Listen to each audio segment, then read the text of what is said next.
Hello everyone, कैसे हो आप सब। लर्न एवरीडे विद उमा में आपका फिर से स्वागत है। तो बताइए कैसे चल रही है आपकी पढ़ाई, कैसे चल रही है आपकी प्रिपरेशन। आप लोग प्लीज प्लीज प्लीज जब आप वीडियो देखते हैं तो प्लीज कमेंट्स कीजिए, लाइक कीजिए। व्यूज रहते हैं वीडियो पे लेकिन लाइक और कमेंट्स नहीं रहते हैं। प्लीज आप कमेंट्स करके बताइए कि आपको किस तरह से वीडियो लग रही है, किस तरह से आपका प्रिपरेशन चल रहा है। ओके, तो चलिए हम चालू करते हैं आज अपना यूनिट 3 हम चालू कर रहे हैं आज, साइकोलॉजिकल टेस्टिंग। ओके, तो होप सो आपको पुराने जो यूनिट्स हैं, यूनिट 1 और यूनिट 2 के नोट्स मिल गए होंगे, आपको इसका लिंक मिल गया होगा। आप अगर नए हैं मेरे चैनल पे तो यूनिट 1 और यूनिट 2 मेरे पिछले वीडियो से जरूर कीजिए। अगर आपको इसके नोट्स चाहिए तो लर्न एवरीडे विद उमा मेरे टेलीग्राम चैनल का भी नाम है, वहाँ आप आके मेरे से जुड़ सकते हैं, वहाँ मैं नोट्स सेंड करती हूँ। ओके, अगर आपको कोई भी डाउट है, कुछ भी चाहिए तो वहाँ से आप मेरे से मांग सकते हैं नोट्स, PYQs, पेपर 1 की भी वहां पर से हमारा कम्युनिकेशन होता है। ओके, तो चलिए स्टार्ट करते हैं। हमारा ये आप कांटेक्ट नंबर है, इसमें भी आप अगर आपको टेलीग्राम चैनल नहीं मिलता है तो आप इसमें भी फोन करके या मैसेज करके कांटेक्ट करके आप पूछ सकते हैं। ओके, देन चलिए स्टार्ट करते हैं unit 3, testing of type of testing in psychological या psychology. Okay, types of testing in psychology are psychological testing. तो पहला क्या है, पर्पस के बेसिस पे हमने इसको डिवाइड किया है। पर्पस के बेसिस पे कितने टाइप के साइकोलॉजिकल टेस्ट होते हैं। इंटेलिजेंसी टेस्ट होता है, एप्टीट्यूड टेस्ट होता है जो कि फ्यूचर पोटेंशियल के लिए देखा जाता है। ओके, डिफरेंशिएट एटीट्यूड टेस्ट और इंटेलिजेंसी टेस्ट में स्टैनफोर्ड बिने टेस्ट, बैचलर का टेस्ट होता है। अचीवमेंट टेस्ट जो स्कूल अचीवमेंट टेस्ट होता है। पर्सनालिटी टेस्ट, MMPI, 16 PF, हम ये सब स्टडी करेंगे। इंटरेस्ट टेस्ट होता है। देन एटीट्यूड टेस्ट होता है, हम इसके लिए लिंकर स्केल का यूज करते हैं और भी बहुत सारे स्केल हैं, उसके बारे में हम पढ़ेंगे। एडमिनिस्ट्रेशन के बेस पे अगर देखा जाए तो जो टेस्ट होते हैं वह 2 प्रकार के होते हैं। इंडिविजुअल टेस्ट जिसको एक ही इंडिविजुअल को दिया जाता है एक टाइम में, दैट इज स्टैनफोर्ड बिने टेस्ट एग्जाम्पल। और ग्रुप टेस्ट जिसको एक साथ हम बहुत सारे व्यक्तियों को दे सकते हैं, जैसे army beta test. Okay, then non verbal response के हिसाब से हम देखें तो 3 भागों में डिवाइड है, verbal test, non verbal test और performance test. Okay, then power test भी होता है स्पीड के हिसाब से, जो जिसमें डिफिकल्टी होती है वह लेवल बाय लेवल बढ़ते जाता है। ओके, देन कंस्ट्रक्ट के हिसाब से देखिए 2 टाइप के होते हैं, स्टैंडर्डाइज्ड, नॉन स्टैंडर्डाइज। इंटरप्रिटेशन के हिसाब से 2 टाइप के होते हैं, नॉर्मल रेफरेंस और क्राइटेरियन रेफरेंस। देन स्कोरिंग के आधार पे 2 टाइप के होते हैं, ऑब्जेक्टिव टेस्ट और सब्जेक्टिव टेस्ट। सब्जेक्टिव टेस्ट में हमको जज की जरूरत पड़ती है, रेटिंग के हिसाब से हम उसमें सब्जेक्टिव टेस्ट में हम according to the answer judges are give the score। then structure के हिसाब से होता है structured टेस्ट और अनस्ट्रक्चर्ड टेस्ट, जैसे कि रोसाच होता है और TAT होता है। ओके, देन चलिए आगे बढ़ते हैं। टेस्ट कंस्ट्रक्शन, अब हमने इतने सारे टेस्ट तो देख लिया, तो सबसे पहले होता है टेस्ट कंस्ट्रक्शन। यहाँ पर अगर आपका कॉन्सेप्ट यहाँ से क्लियर हुआ तो यहाँ पर से 2 मार्क्स आपके पक्के हो जाएंगे। ओके, आता ही है इसमें से क्वेश्चन। तो सबसे पहले हम कोई भी टेस्ट बनाते हैं तो सबसे पहले हम क्या करते हैं, प्लानिंग।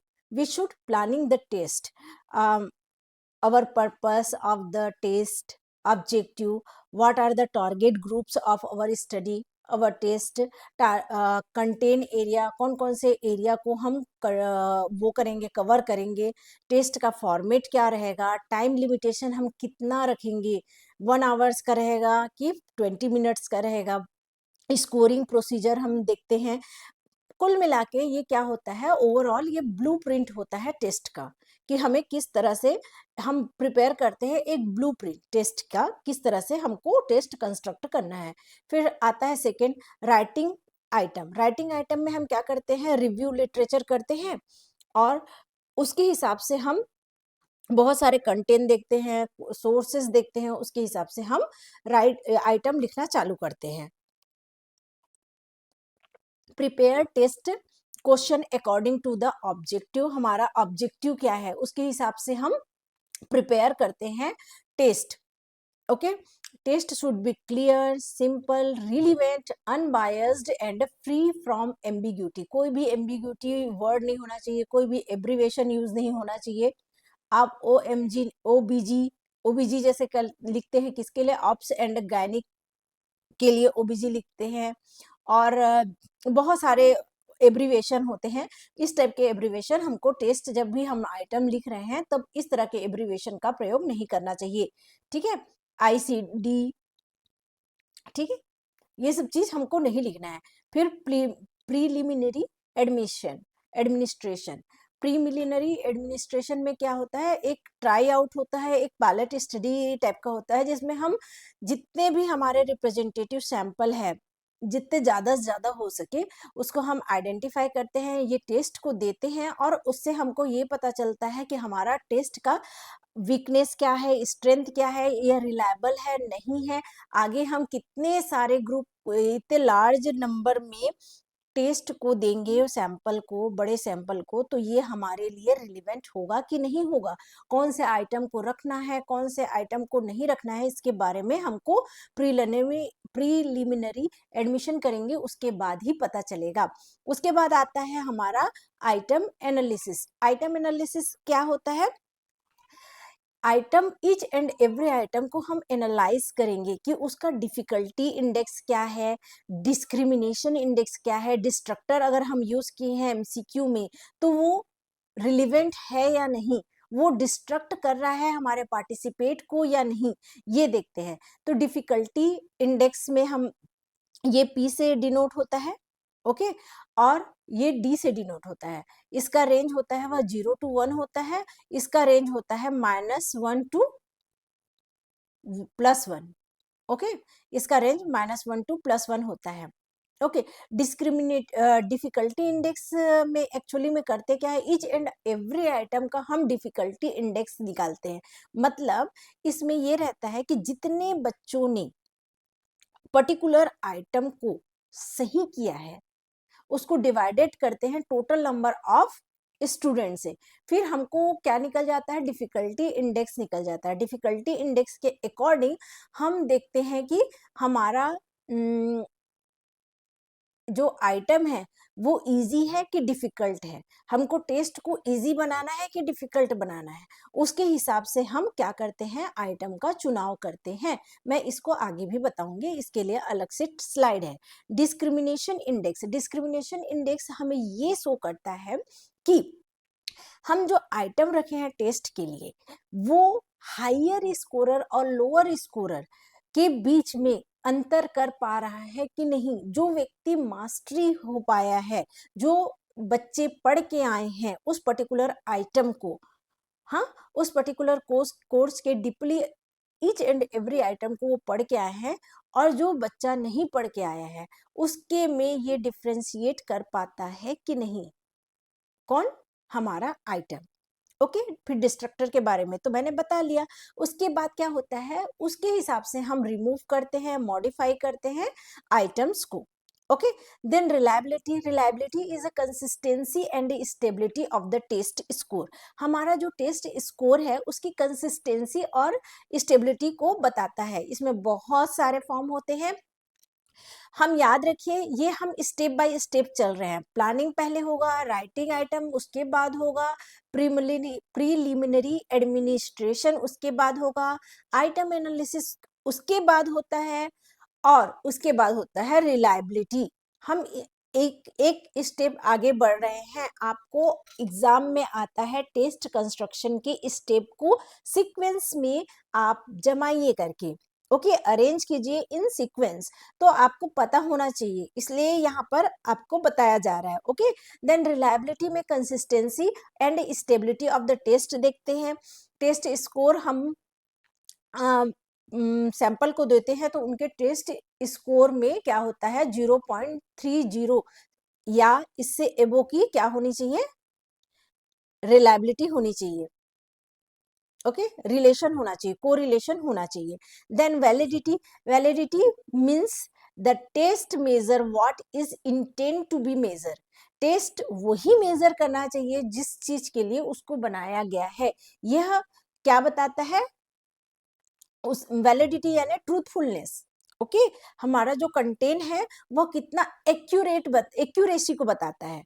वैलिडिटी कितना एक्यूरेटली हमारा टेस्ट होता है, हमारा आइटम होता है, वह मेजर कर रहा है what is it intend to be major.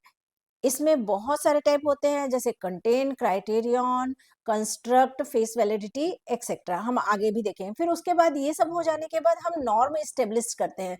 Norm establish में क्या कौन कौन सा स्टेज होता है, फाइनलाइज करते हैं हम टेस्ट को, large representative sample and establish the norm such as percentile, जैसे परसेंटाइल है, रैंक है, एज नॉर्म है, ग्रेड नॉर्म है, मीन, मीडियन और mean standard deviation.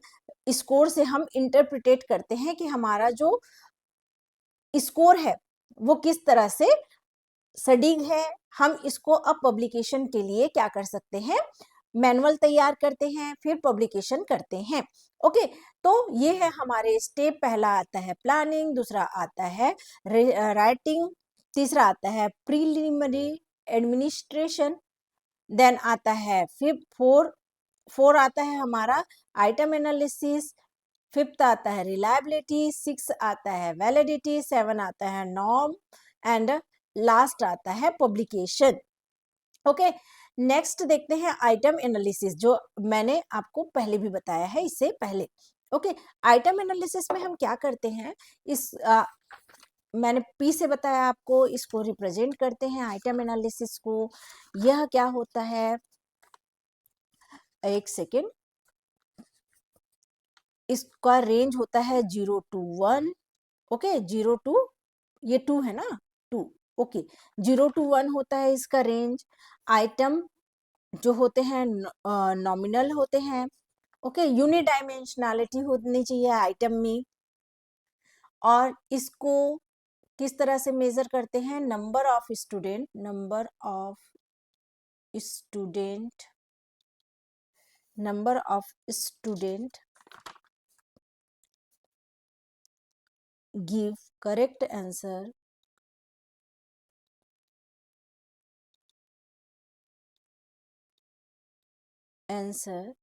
divided by total number of student who attempt the question.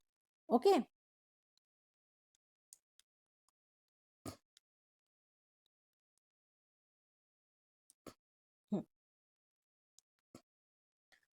total number of student who students who attempt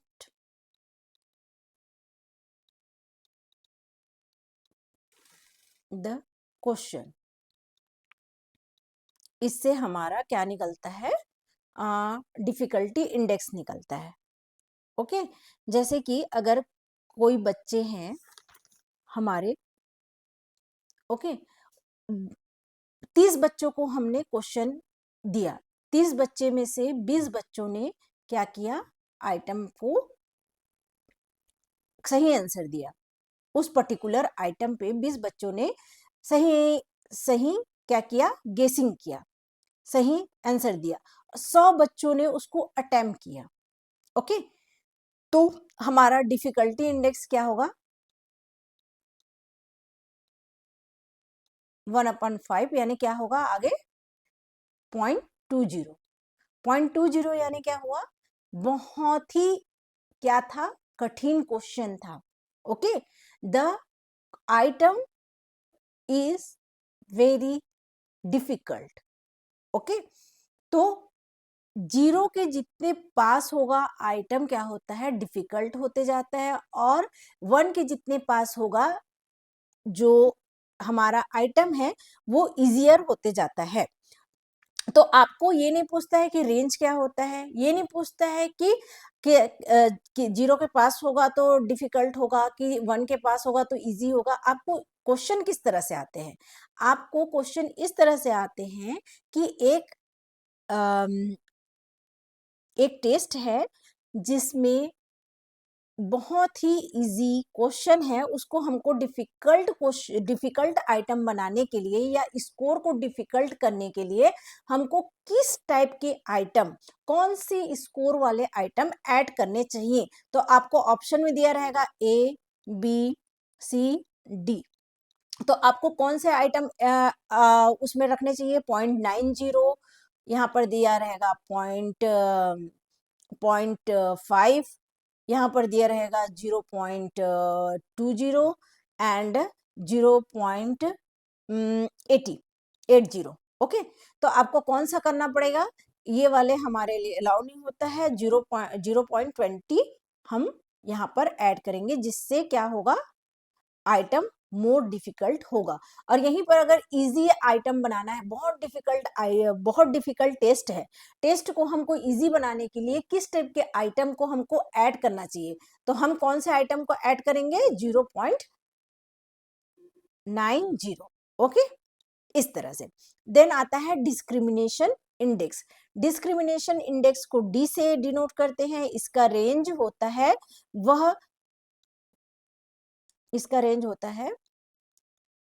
-1 to +1। Okay,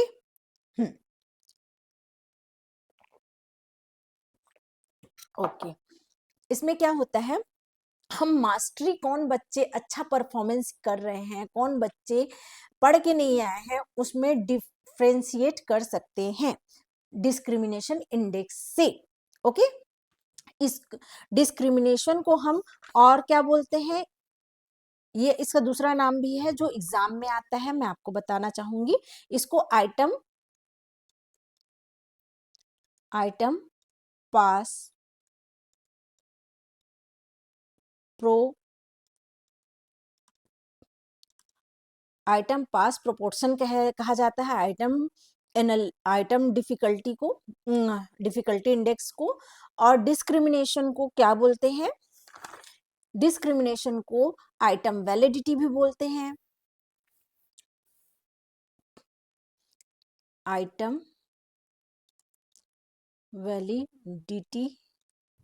validity भी बोलते हैं इसको। और ये इसको किस किस चीज से मेजर किया जाता है? इसको काई स्क्वायर से मेजर किया जाता है। इसको पॉइंट बाय सीरियल से मेजर किया जाता है। पॉइंट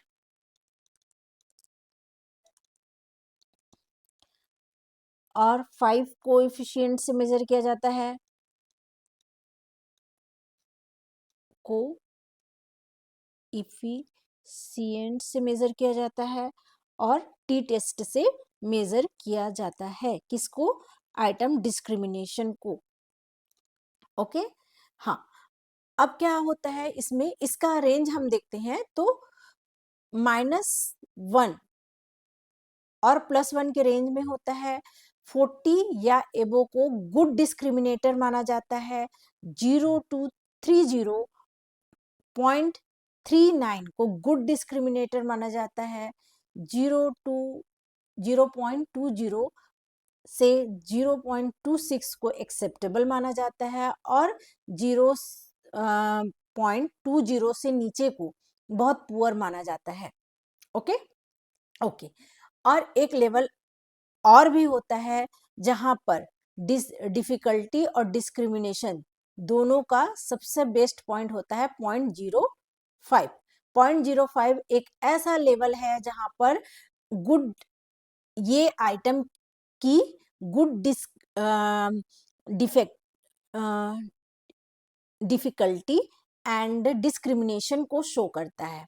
ओके, इस लेवल पर जो आइटम है वह गुड डिफिकल्ट होता है और डिस्क्रिमिनेशन पावर होता है। Okay, clear? Okay, then distractor analysis. Distractor analysis में ये देखा जाता है कि हम जो डिस्ट्रक्टर रखे हैं, रॉन्ग आंसर रखे हैं, वो किस तरह से स्टूडेंट को डिस्ट्रैक्ट कर पा रहे हैं। Okay, choose by chosen by some low performing student, not functioning, rare or never chosen। इसके हिसाब से देखा जाता है कि डिस्ट्रक्टर की वैल्यू किस तरह से है।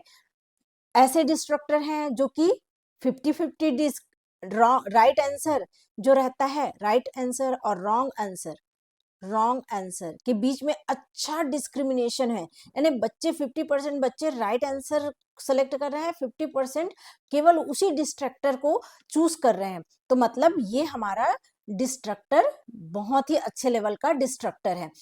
और अगर हम देख रहे हैं कि बच्चे 100% सही आंसर को कर पा रहे हैं और 0% बच्चे डिस्ट्रक्टर को चूज कर रहे हैं, मतलब कोई नहीं चूज कर रहा है, तो ये डिस्ट्रक्टर की हमारी वैल्यू है क्या? नहीं है। तो इस तरह से आइटम एनालिसिस किया जाता है। Difficulty index, discrimination index and distractor analysis. Then next देखते हैं theory of test construction. Test construction की मेनली दो थ्योरी है। पहला आता है क्लासिकल टेस्ट थ्योरी, जिसको हमारे साइकोलॉजिस्ट ने बनाया था, और दूसरा आता है आइटम रिस्पांस थ्योरी। ये दोनों थ्योरी होता है वह हिडन ट्रेंड को क्या करते हैं, हिडन ट्रेंड को आइडेंटिफाई करने की थ्योरी है, जो हमारे अंदर होती है, हमको खुद को पता नहीं रहता है। देन क्लासिकल टेस्ट थ्योरी एक क्या है, हाइपोथेटिको थ्योरी है। हाइपोथेटिक थ्योरी है, मीन्स ये काल्पनिक थ्योरी है। काल्पनिक थ्योरी हाइपोथेटिकल है, मीन्स क्या बात, इसमें कल्पना की जाती है, एज्यूम किया जाता है, एज्यूम किया जाता है कि ट्रू स्कोर होता है वह व्यक्ति की खुद की क्वालिटी होती है, जो कभी भी चेंज नहीं होती है। Okay, true score is never changed.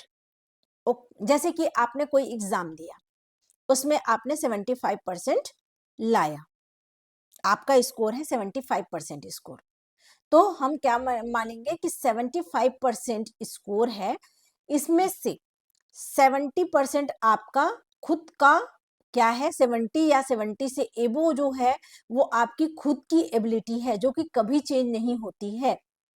अब 5% क्या हो सकता है, मे बी एरर हो सकता है। 5% आपका, चलो उस समय आप डिस्ट्रक्ट हो गए, यानी कि आपने अच्छा इन्वायरमेंट था, एसी चल रहा था, आप फैन, अच्छा ठंड का मौसम था, तो आप गाना गुनगुनाते हुए एग्जाम लिख रहे थे, कोई भी डिस्ट्रक्टर नहीं था, एकदम इन्विजिलेटर था आपके पास, वो बहुत ही कोऑपरेटिव था, उसका एक बार भी मोबाइल रिंग नहीं किया, वो एक बार भी समोसा नहीं खाया, चाय नहीं खाया, वो बिल्कुल भी शांत तरीके से आपका एग्जामिनेशन ले रहा था। तो इस तरह से हम 5% एरर को मानते हैं। अगर हम इसी को दूसरे वे में लें कि आपका जो स्कोर है वो, अब इसी को हम देखते हैं कि 5% आपका बढ़ के आया, अब कम होके आया। जैसे कि नेक्स्ट टाइम आपने एग्जाम दिया और आपका आ गया कितना, आपने एग्जाम दिया और आपका आ गया 65%, तो हम ये मानेंगे कि 70% आपकी क्या है, इनर एबिलिटी है, ट्रू स्कोर है, वो कभी चेंज नहीं होती। लेकिन ये 5% जो आपने कम स्कोर किया है, वो उस समय का रैंडम एरर है। आपका तबीयत खराब हो गया, आपने उस समय इन्विजिलेटर ऐसे मिले जो बहुत बात कर रहे थे, बार बार डिस्टर्ब कर रहे थे, चेकिंग करने आ रहे थे, कोई दूसरा बच्चा चीट कर रहा था उसको पकड़ने आ रहे थे, तो इसके चक्कर में आपको क्या हो गया, आप डिस्ट्रैक्ट हो गए और आपका 5% कम हो गया। इस तरह से ट्रू स्कोर होता है वह कभी नहीं बदलता है, एरर 5% या थोड़े बहुत एरर हो सकते हैं। ठीक है, तो इसका की पॉइंट क्या है, ये है observe score. Observe score is equal to total score plus error. Okay, ये क्लासिकल टेस्ट थ्योरी के अनुसार होती है। Okay, it's fine, okay. और इसमें रिलायबिलिटी को भी ये टेस्ट शो करता है। Reliability is equal to true variance, true variance इसका फार्मूला है upon total variance. According to this theory, error should be random, okay. और हमारा जो स्कोर होता है, ट्रू स्कोर होता है, वह कभी भी चेंज नहीं होता है, okay. Next, then item response theory. Item response theory mathematician के द्वारा दिया गया था। आइटम रिस्पॉन्स थ्योरी को आइटम कैरेक्टरिस्टिक कर्व भी के नाम से जाना जाता है, ओके। आइटम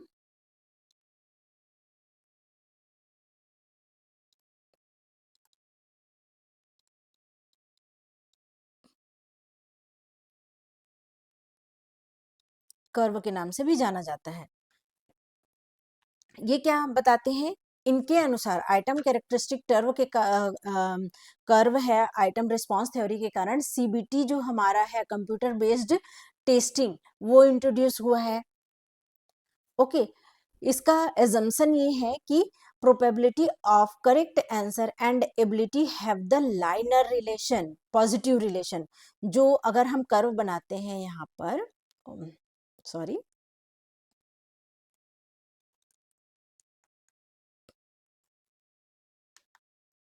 और सब मिल गया, ओके, कोई बात नहीं, आपको नोट्स में पूरे मिल जाएंगे, कोई दिक्कत नहीं है। तो इसमें जो लाइनर होता है, ये फिर गलत हो गया, आज हमारा लाइन ठीक नहीं बन रहा है, चलिए ये थोड़ा बहुत ठीक हुआ। इसमें देखते हैं कि हमारा जो प्रोबेबिलिटी ऑफ करेक्ट आंसर, यहाँ पर देखते हैं प्रोबेबिलिटी ऑफ करेक्ट आंसर और एबिलिटी, हमारी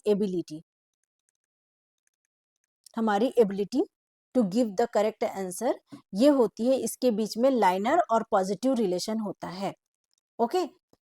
then unidimensionality, only one thing is measured in the one time. जो आइटम्स होते हैं, जितने भी टेस्ट के आइटम होते हैं, वह यूनिडायमेंशनलिटी में वो शो करने चाहिए, क्योंकि एक आइटम जो टेस्ट का होता है वह दूसरा कैरेक्टरिस्टिक को आइडेंटिफाई करेगा और दूसरा जो आइटम है वह दूसरे ट्रेड को क्या करेगा, एबिलिटी को हमारा टेस्ट करेगा। तो ये सही नहीं है।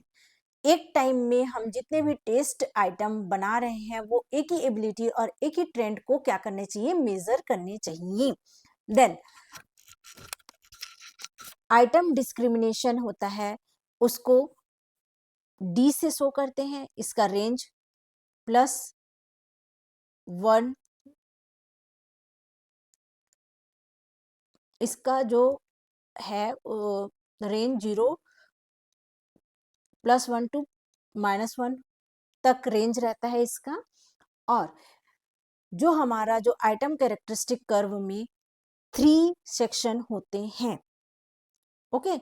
आइटम कैरेक्टरिस्टिक कर्व में 3 सेक्शन होते हैं, कौन कौन से, इसमें भी आइटम डिफिकल्टी होती है, आइटम डिस्क्रिमिनेशन होता है और हमारा गेसिंग पावर भी होता है। तो आइटम रिस्पांस थ्योरी के 3 पैरामीटर होते हैं, ओके। पहले ये similarity between the CBT, CTT and IRT दिया है।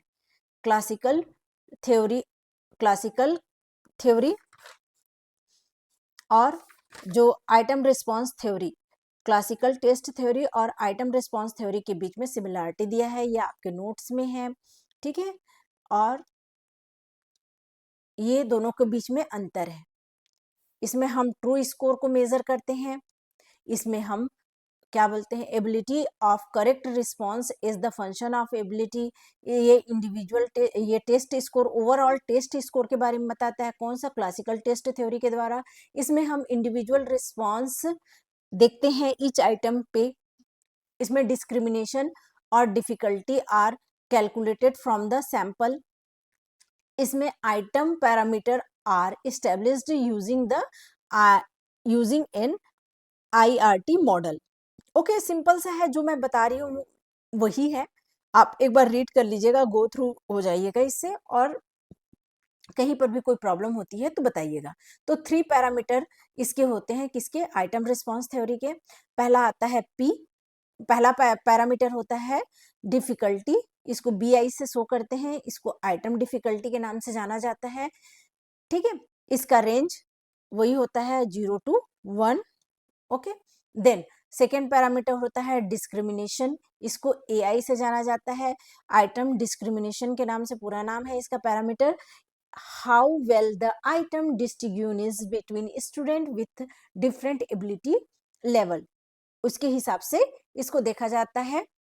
इसका होता है +1, -1, -1, 0 और +1 इसका रेंज। गेसिंग पावर सूडो गेसिंग के नाम से जाना जाता है। इसमें MCQ में डिस्ट्रक्टर के रूप में इसको यूज किया जाता है। तो 3 पैरामीटर मॉडल होते हैं इसमें। फर्स्ट पैरामीटर में आता है आपका डिफिकल्टी, दूसरा में आता है डिफिकल्टी और डिस्क्रिमिनेशन दोनों आएंगे। ठीक है, और थर्ड पैरामीटर में तीनों आते हैं, difficulty, discrimination and guessing power. Okay, then type of reliability. Type of reliability, reliability means क्या होता है? Consistency, consistency to give consistency of the test score. Consistency को हम मेजर कैसे करते हैं? टेम्पोरल स्टेबिलिटी रिलायबिलिटी से, पैरेलल और इक्विवेलेंट फॉर्म ऑफ रिलायबिलिटी से, और इंटरनल कंसिस्टेंसी रिलायबिलिटी से, और इंटर स्कोरर रिलायबिलिटी से हम क्या करते हैं? मेजर करते हैं। टेम्पोरल फॉर्म द रिलायबिलिटी को और क्या बोलते हैं? टेस्ट रिटेस्ट रिलायबिलिटी के नाम से जाना जाता है। इसमें क्या होता है? एक सैंपल लेते हैं, 1 सैंपल होता है, उसको 2 टाइम क्या किया जाता है? 1 सैंपल, एक सैंपल लेंगे 100 का। ओके, इसमें हम टेम्पोरल स्टेबिलिटी रिलायबिलिटी में टेस्ट देते हैं। एक टेस्ट हमने जो बनाया है उसको हम एडमिनिस्टर करेंगे 100 सैंपल पे। ओके, 100 सैंपल पे हम करते हैं। फिर हम 2 to 8 वीक का यहाँ पर गैप रखते हैं, टाइम गैप 2 to 8 वीक का। फिर हम उन्हीं 100 सैंपल पे क्या करते हैं? फिर से यही टेस्ट को हम अप्लाई करते हैं, और दोनों के बीच में देखते हैं रिलेशन, कोरिलेशन देखते हैं। जो कोरिलेशन है वो 0.3 या इससे अधिक का होना चाहिए। ओके, तब हम बोलते हैं कि ये जो हमने टेस्ट बनाया है उसकी टेम्पोरल स्टेबिलिटी रिलायबिलिटी है। ओके, इसमें हमारा क्या एरर हो सकता है? इसमें हमारा एरर हो सकता है जो हम टाइम एरर हो सकता है। टाइम एरर क्यों होगा? क्योंकि हमने अगर जल्दी टेस्ट दे दिया तो हो सकता है पेशेंट जो हमारे सैंपल को हमारे टेस्ट याद रहते होंगे और वो उसी के कारण ही सही टिक कर दे रहे होंगे, तो हमारा जो रिलायबिलिटी है वो अलग आ जाएगा। ओके, हमारा स्कोर है वो उसमें डिफरेंस आ जाएंगे। और अगर 8 वीक के बाद हम करते हैं, 8 वीक के आसपास करते हैं, तो हो सकता है हमारे सैंपल में जो पार्टिसिपेंट होते हैं वह डिफरेंट, एकदम फुल्ली डिफरेंट आंसर दे, तो इससे हमारी रिलायबिलिटी होती है वह प्रभावित हो सकती है। तो एरर किस टाइप की होगी? Time error. सेकेंड होता है पैरेलल और इक्विवेलेंट फॉर्म रिलायबिलिटी। पैरेलल या इक्विवेलेंट फॉर्म ऑफ रिलायबिलिटी में क्या होता है? इसमें हम एक सबसे पहले हमारे सैंपल होते हैं। सैंपल याद रखिए, रिलायबिलिटी में केवल एक ही सैंपल को आपको बार बार यूज करना है। तो हम पहले क्या करते हैं? एक स्टैंडर्डाइज्ड टेस्ट लेते हैं, MMPI। ठीक है, MMPI स्टैंडर्डाइज्ड टेस्ट है, इसको हम देते हैं अपने सैंपल को। ठीक है, हमारा जो सैंपल होता है उसको हम एडमिनिस्ट्रेट करते हैं उनके ऊपर। फिर 2 to 8 वीक का टाइम गैप रखते हैं। फिर हम अपने द्वारा बनाया हुआ टेस्ट जो कि से सिमिलर होता है, किसके जैसा? MMPI के जैसा। और सिमिलर चीज को मेजर करता है, ओके, सिमिलर ट्रेड को मेजर करता है। सेम टेस्ट को हम देते हैं और इसके बीच कोरिलेशन एस्टैब्लिश करते हैं। कोरिलेशन जो होता है रिलायबिलिटी का वो 0.30 या इससे अधिक होनी चाहिए, तो हम बोलेंगे parallel equivalent form of reliability है। ठीक है, इस टाइप के रिलायबिलिटी में एरर क्या हो सकते हैं? कंटेंट एरर हो सकता है, जो हमने MMPI के जैसा नया टेस्ट बनाया है, न्यू टेस्ट बनाया है, उसके कंटेंट टोटली डिफरेंट हुआ तो कंटेंट एरर हो सकता है और टाइम एरर हो सकता है। ओके ओके, देन आता है इंटरनल कंसिस्टेंसी रिलायबिलिटी। इसको हम अलग पेज में देखेंगे। इसमें हम इंटरनल कंसिस्टेंसी देखते हैं टेस्ट का एक दूसरे के साथ। ओके, इसके बहुत सारे तरीके हैं, जिस 4-5 तरीके हैं, जैसे कोन्स काफा है,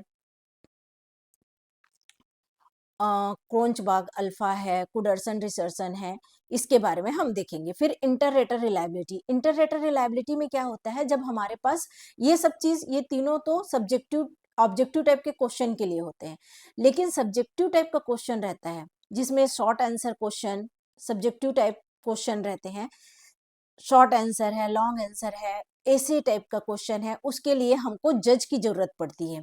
ओके, तो जज जो होते हैं वो क्या करते हैं, इस टाइप के क्वेश्चन में आपको आंसर पार्टिसिपेंट का मिलाते हैं। एग्रीमेंट और डिसएग्रीमेंट हम इसमें जजों का देखते हैं।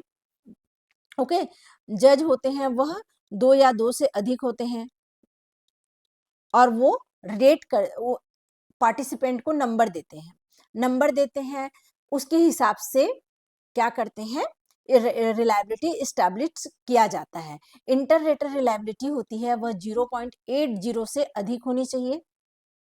ओके, और वैलिडिटी इंडिकेट रिलायबिलिटी, और इसका जो रिलायबिलिटी होता है, इंटररेटर रिलायबिलिटी होता है, वो कोहेंस काफा के द्वारा, जो कोहेंस कापा और स्पीयरमैन रो के द्वारा हम क्या करते हैं, निकालते हैं रिलायबिलिटी।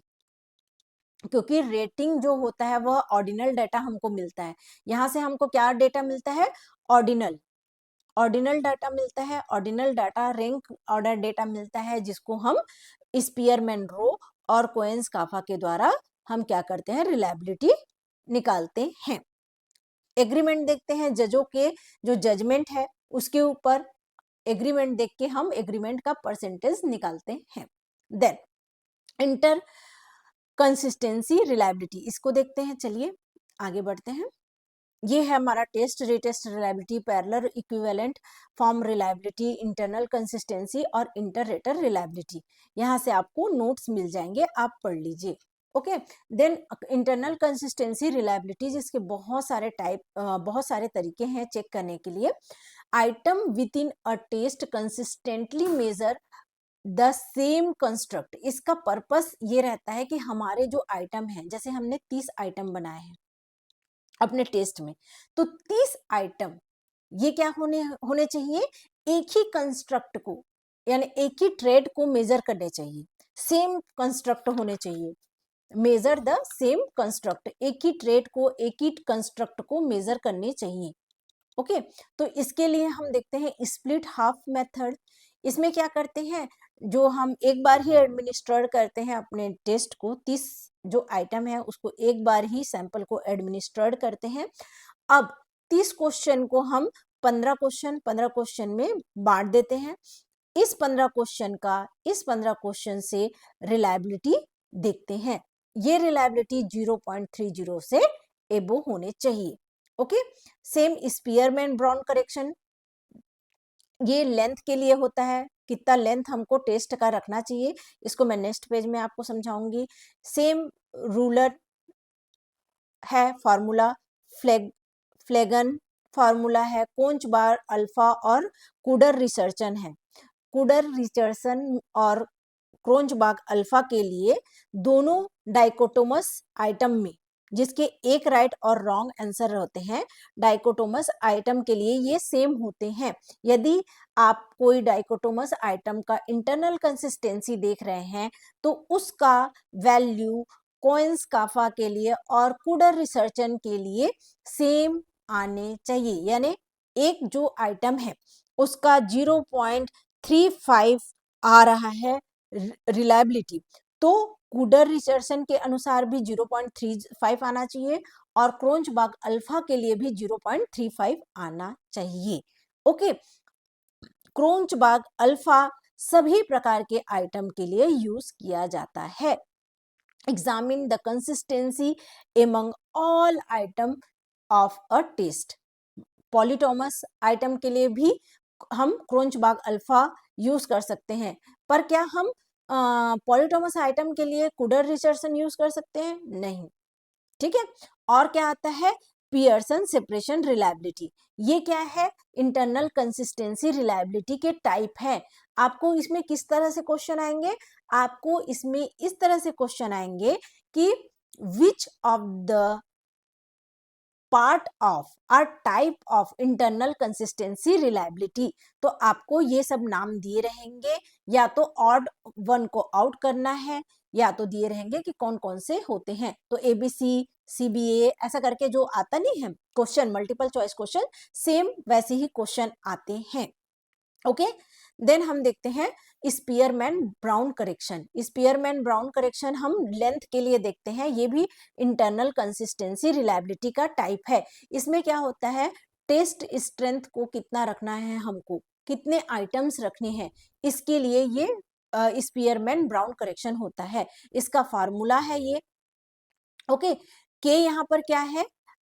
टेस्ट लेंथ है, और आर क्या है? रिलायबिलिटी है, इंटरनल कंसिस्टेंसी रिलायबिलिटी है। यदि यहाँ पर एक एग्जांपल्स, इसका एक और शॉर्ट फॉर्मूला है। अगर आपको डबल करना है कोई भी चीज को, आइटम को डबल करना है, ठीक है, लेंथ को डबल करना है, तो यहाँ पर आप एक और फॉर्मूला लिख सकते हैं, 2r अपॉन 1 प्लस आर। ये शॉर्टेस्ट फॉर्मूला है डबल करने के लिए। और हाफ करने के लिए, हाफ करने के लिए आप है r माइनस 2 माइनस आर, ये हाफ करने के लिए फार्मूला है। ओके, यहाँ पर ये फुल फार्मूला है, आप इसका भी यूज कर सकते हो, इसका भी यूज कर सकते हो, इसका भी यूज कर सकते हो।